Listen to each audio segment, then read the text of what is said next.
Hi, I'm Dan, Cammarata-Hall, and I'm the forester here at Milton Estates.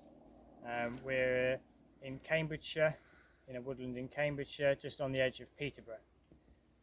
We're in a woodland called Simon and Oxey wood, and this woodland here we're standing in was clear felled in 2020, and I've replanted in 2022 with the aid of the RSFS and their resilient grant, which has enabled me to plant this, which I call a resilient woodland.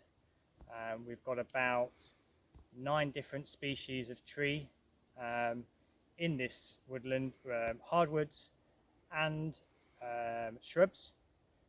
We've got lime, we've got hornbeam, we've got oak, we've got cherry, we've got privet, wild privet, yew, box. I think that's probably, so we've got quite a resilient woodland, and so the RFS has enabled me to do what I'm kind of calling a template here within Simon and Oxey wood. Simon and Oxey wood is predominantly ash and oak. We've got ash dieback throughout, so I decided that we'll fell all the ash in here, replant it, and use this as a template for a more resilient woodland going forward to spread across the rest of Simon and Oxey wood. So here in Simon's wood, which we planted part of the resilient grant, my maintenance schedule regime of the woodland is that we are not inter-row weeding here within the woodland. We planted this in a wet winter, and then we had the real dry summer of 2022, so my kind of belief here is that we will allow the undergrowth to grow up and serve quite a few purposes actually. It protects the tree from grazing animals like deer.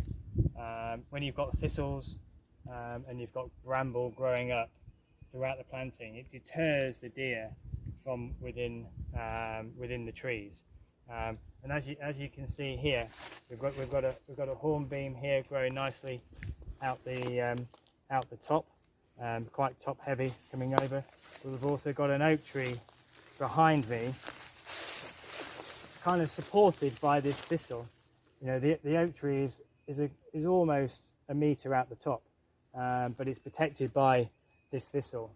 So I'm kind of leaving the understory, the weeds to grow up, and as long as they don't compete with the trees, I will leave these. These are all, the thistles and the grasses will all die down in the winter, unless these become woody shrubs, and you know, and the bramble are really competing with the tree. We'll come in and do a little bit of maintenance, but I will tend to have a no swiping policy, and then you know, it helps the trees with their growth.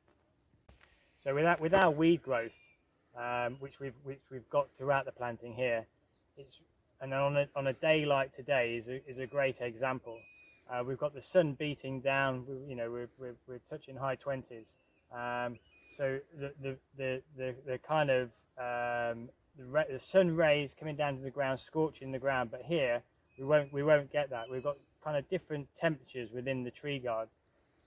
Over the other side, where the sun's coming in, the tree guard's quite warm. But here, within this weed growth, there's a lot lower temperature, so we've got a lot less kind of water loss from the ground. When you touch these tree guards, they're kind of, you know, not very warm at all. So we're kind of limiting the moisture loss within the woodland through the growth that's growing up.